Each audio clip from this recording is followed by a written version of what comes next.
شروع اللہ کے نام سے جو بڑا مہربان نہایت رحم والا ہے۔ جنہوں نے باوجود زخم کھانے کے خدا اور رسول کے حکم کو قبول کیا، جو لوگ ان میں نیکوکار اور پرہیزگار ہیں ان کے لیے بڑا ثواب ہے۔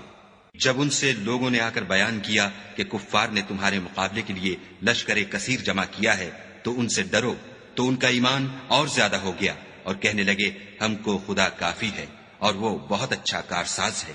پھر وہ خدا کی نعمتوں اور اس کے فضل کے ساتھ خوش و خرم واپس آئے، ان کو کسی طرح کا ضرر نہ پہنچا اور وہ خدا کی خوشنودی کے تابع رہے، اور خدا بڑے فضل کا مالک ہے۔ یہ خوف دلانے والا تو شیطان ہے جو اپنے دوستوں سے ڈراتا ہے، تو اگر تم مومن ہو تو ان سے مت ڈرنا اور مجھی سے ڈرتے رہنا۔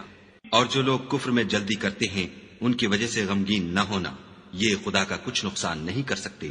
خدا چاہتا ہے کہ آخرت میں ان کو کچھ حصہ نہ دے اور ان کے لیے بڑا عذاب تیار ہے۔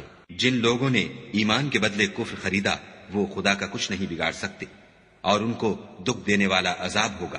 اور کافر لوگ یہ نہ خیال کریں کہ ہم جو ان کو مہلت دیے جاتے ہیں تو یہ ان کے حق میں اچھا ہے، نہیں، بلکہ ہم ان کو اس لیے مہلت دیتے ہیں کہ اور گناہ کر لیں، آخر کار ان کو ذلیل کرنے والا عذاب ہوگا۔ لوگوں، جب تک خدا ناپاک کو پاک سے الگ نہ کر دے گا، مومنوں کو اس حال میں جس میں تم ہو ہرگز نہیں رہنے دے گا، اور اللہ تم کو غیب کی باتوں سے بھی مطلع نہیں کرے گا۔ البتہ خدا اپنے پیغمبروں میں سے جسے چاہتا ہے انتخاب کر لیتا ہے۔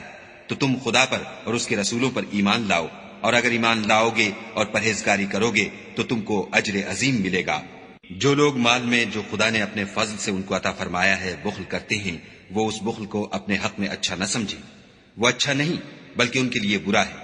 وہ جس مال میں بخل کرتے ہیں قیامت کے دن اس کا طوق بنا کر ان کی گردنوں میں ڈالا جائے گا، اور آسمانوں اور زمین کا وارث خدا ہی ہے، اور جو عمل تم کرتے ہو خدا کو معلوم ہے۔